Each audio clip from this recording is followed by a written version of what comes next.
So, herzlich willkommen wieder zurück zu eurem Folien-Texas Gamerhaus. Ich bin euer Folie mit einem Bonus-Extra Life is Strange. Viel Spaß dabei auf jeden Fall. Sind Kommentare von den Regisseuren und den Herstellern.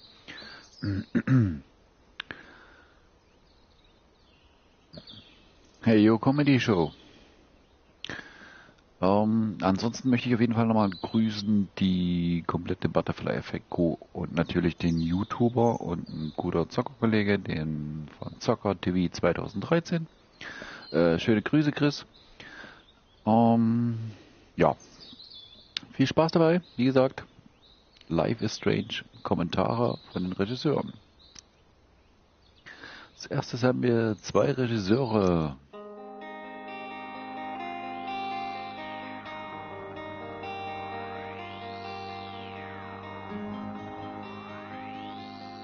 It was really great to see so many fan arts, so many letters, so many fiction, cosplays. The reactions were fantastic, way beyond our previous expectations. It was impossible to expect a huge community like this and so passionate fans, and it's great. Thank you. Yeah. We started the project by making the game we wanted to make for ourselves, but at the end it's really making a game for the players because that's what's important.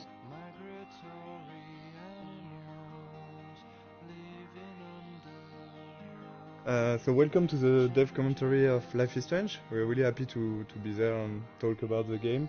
Thank you for watching. Thanks. I'm Raoul Barbet, one of the co-game directors. Ich kann mich nur anschließen. Vielen Dank fürs Zuschauen. The other co-game director of the game. We are two game directors working on one project, so it's really interesting to work that way. It can be hard sometimes, but I think it's a really interesting creative process because we can challenge each other on a lot of aspects and find out always the better solution for what's best for the game. If only Michel or Raoul was directing the game would have been really different. They both know how to make a game. Like they're not stuck in their field of expertise. They know a lot of things about each department, and they had this direct contact with the teams. I'm more from the audiovisual and movie scene, so I was in charge of all the cameras with the camera team. I work a lot with the sound design team also, with the music. And myself, since I'm from an illustration background, my specialties were more on the art direction, and later, for this game, I'm starting to work way more with the narrative team and the voice recording sessions. It was cool because they had a similar vision for the game, so we didn't have a yes from one and a no from the other. Actually, Michel and Raoul are in the game when you think about it, because there are two game directors, so we have a contraction which is Michel. But if you put it the other way around, it's Raoul and Michel, so it's Rachel. I'm pretty sure they did it on purpose. The idea behind the game was because both of us worked on Remember Me, and there were some sequences in this game called memory remixes, and one of the founders, Hervé Bonin, asked this small core team to think about a game with this kind of mechanism. Very quickly came the episodic adventure game, because we wanted really to do something like that. There is really a lot of good new ways, interactive ways to tell stories. On an episodic format, you have to make a lot of choice for episode 1, because you won't be able to change after. A lot of assets have to be there in episode 1. Yeah. So the menu is one of those assets. It was interesting because there was a lot of variations. We did a lot of tries of what we wanted to show in this menu. The idea was really to basically show the most important locations of the game. So we can see the Blackwell Academy on the top right. We can see the lighthouse. We can see the town of Arcadia Bay. We were really trying to give a sense of location and just showing like the game world with the menu. We really wanted to make the player feel that all areas are connected, and the menu is a great way to do that. One of the main importance for us for the game was to have a peaceful game with this sense of you can take your time, and we wanted to reflect that from the menu, so we worked on those small wind effects and the leaves that are going around, and the nice and soft music. It was just when you start the game, you should feel quite at peace and comfortable. And even when the menu evolves in each episode, there is some small details that are changing. For the menu for episode 4, you have the beach whaled. That's this kind of details we wanted to just add with the variations of the menu. The game takes place in Oregon, in the Pacific Northwest, in the United States. When I went back there on vacations, I've seen a lot of places that really looks like what we did in the game. So I guess it was a really big job of references to be sure that everything was correct. But it's also something that's really exciting about making a game, that you have to look at everything and to reproduce reality, and with, of course, our own lens and stylizations. But we really wanted this to feel like being in Oregon. Sometimes people ask us if we choose to have a game in the United States for marketing, for selling the game. We knew that we were fans of like TV shows like Twin Peaks or X-Files. They have those trees and the Pacific Northwest feeling. I think they are a great example of a small community thinking that everybody know each other and everybody is happy, but when you put something inside this community, it could be something supernatural. You discover a lot more. And it's really a way to shift things around and to bring chaos and interesting variations on the characters. And in the end, Life is Strange is really a game and a story about the characters, about their lives. It's not a story about the sci-fi elements. The sci-fi elements are just, for us, they were just here to make things interesting.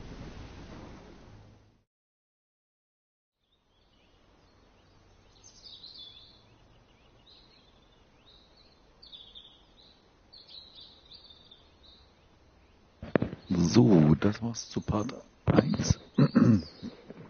Lassen wir überraschen, was es in Part 2 gibt. Okay, so let's play the game and... Yeah, let's play Life is Strange. So this is the very beginning of the game. I think this is one of the very difficult sequences of the beginning of the production, because this is the first time the player will see what the game looks like and will be inside the story.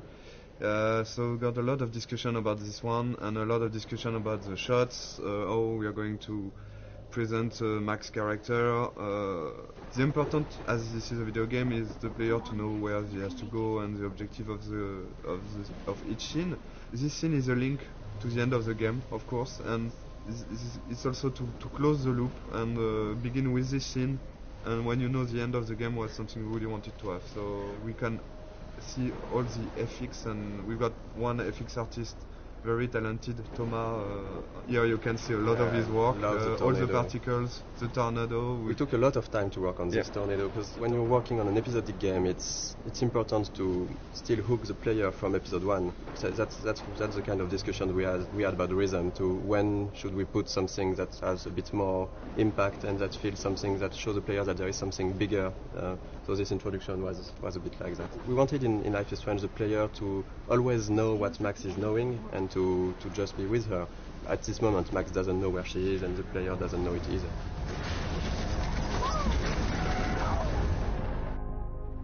We're back to the high school, and which is one of the most important settings of the game, of course, the high school setting and the Blackwell Academy. High school is something where the player will feel comfortable because he knows it, but the transition from the cliff to there is the twist of having something really different, and that should hook the player to say, oh, it's not just a teen story, there is more to it.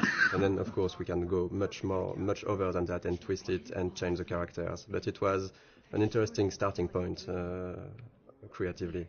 This kind of introduction is really important, because in one sequence with some shots you have to discover all the different characters, the main ones. So you will see, of course, Jefferson, Kate and Victoria. And it was quite hard to decide between not showing too much, to not break the idea of the game, to not be too big compared to what the game would be after. There is a lot of themes of big ideas on the game, and of course photography is one of it, because photography is still a way to look back to the past. It's linked to the theme of rewind and time manipulation and nostalgia, and that's one of the reasons why Max came back to Arcadia Bay to attend this photography class. I think for the player to be like Max back in this town when she she don't know everyone, but you've got to respect the schedule. It's really, as a player, something great to discover. Also, the lighting was really important in this scene to break the cliff ambience by this sunny atmosphere and all this light coming from the windows. And maybe we decided to have a private high school rather than just a regular high school of course, for the photography course. But it was also to be able to have less students because we wanted the story to be a bit more intimate. We didn't want it to be like this huge high school with so many students. Based on what the player is doing, you can really learn more about them and see that they're actually not just the stereotype and the archetype you would think they are. This is still a perfect example of how episodic is hard, because if you look closely at this poster, there is a mistake on it. It says that the exhibition takes place in the De Young Museum of Art, when actually it's not that. In episode 5, it's the Zeitgeist Gallery. We have a really great community. So thank you guys. And people found out this mistake, and yes, it is a mistake. It's when in episode 5 we found out that we couldn't be a museum. It was too big, so it has to be an art gallery. So we changed the name, and yes, there is a mistake like this in episode 1. How cute I looked yet. I was about to. Welcome to the real world. We really wanted to have this feeling of being part of a whole high school. So it means a lot of people.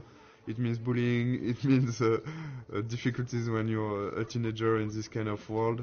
Showing the different cliques and different kind of teenager. I think a lot of players love this introduction. The use of music here is really important.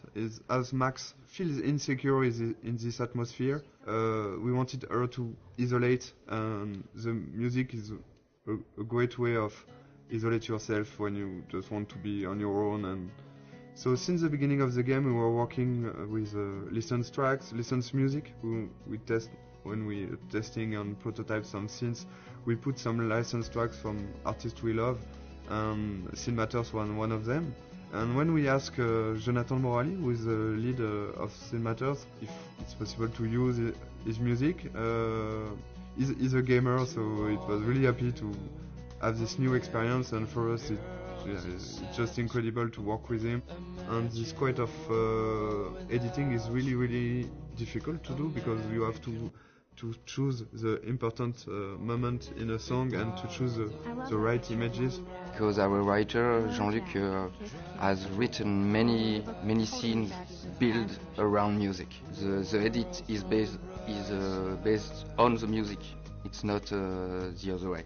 The music is really important in the game. It explains a lot about the characters, because the choice of the music, the choice of the artist means a lot. For example, Chloe won't listen to the same artist as Max. For the anecdote, for this guitar part, we asked the lead singer of Scene Matters to take his guitar and to play on top of Gonzalez's song in a clumsy way, to be sure that it would be like Max playing guitar.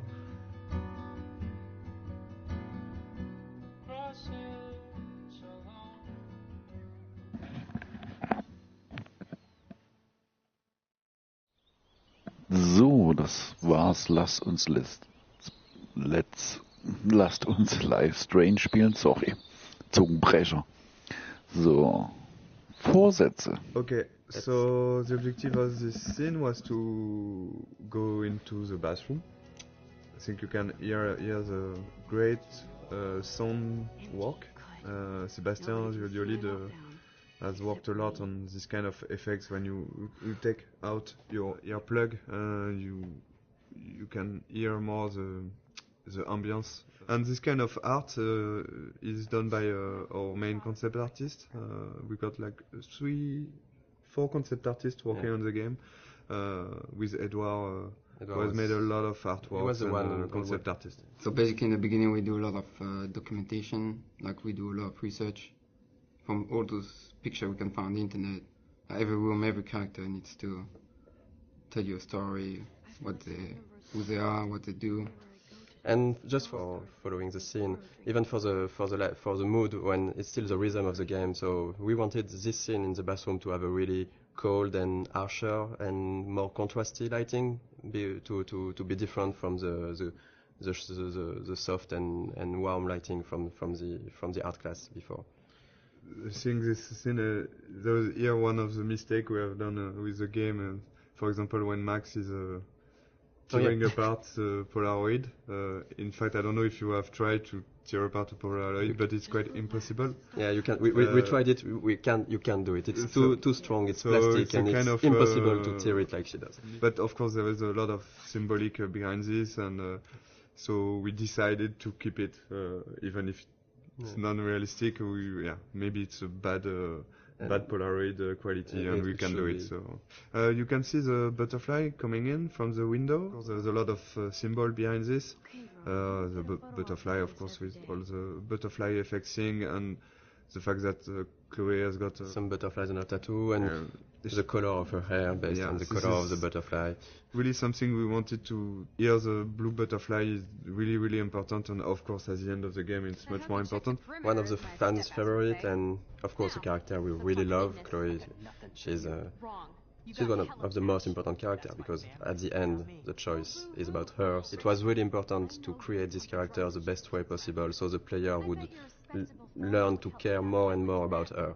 But we really wanted her to be not that nice at the beginning, so when she's evolving during the different episodes, and she's getting nicer to Max, people would care even more about her because she changed, and she likes the fact that she changed. If she was the nicest person from the beginning, it wouldn't be, I think, as effective that her going forward and changing toward Max.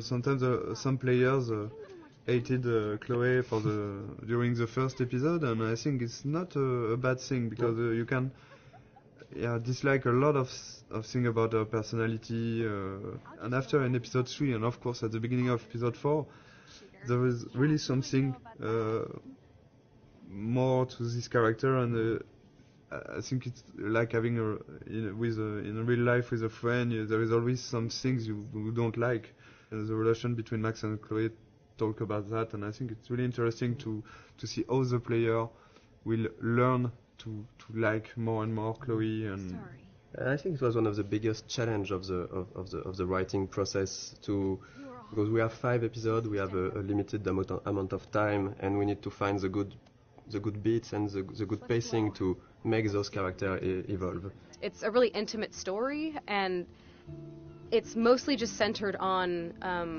just emotional moments. All of the major choices that you make in the game are emotional. The heart of it is the relationship between Max and Chloe. It gets really dark, and things get really hard for Chloe and really emotional.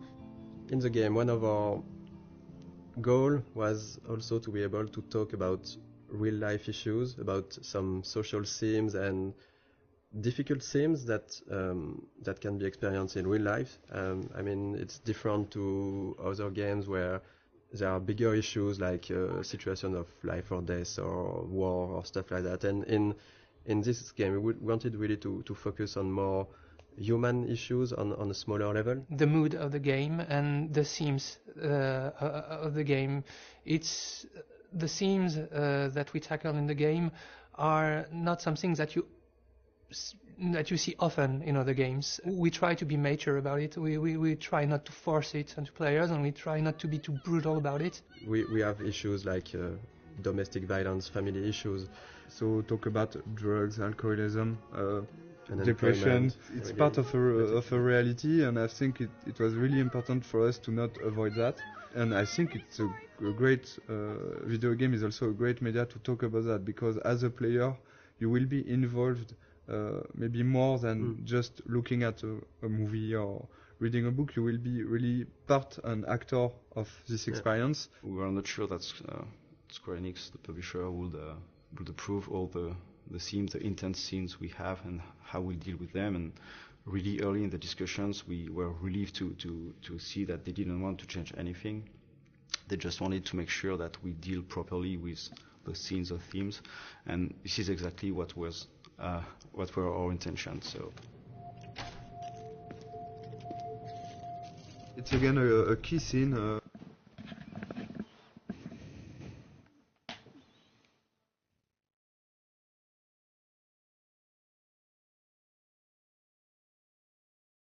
Ups. Wir haben irgendwie technische Probleme.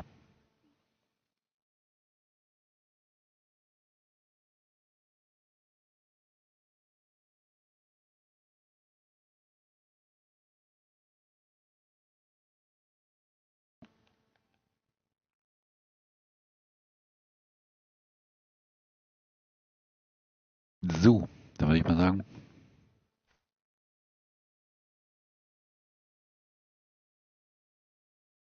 Wir haben irgendwie welche technischen Probleme gerade zum Übertragen. Ja, wir sehen uns auf jeden Fall in Part 2 wieder.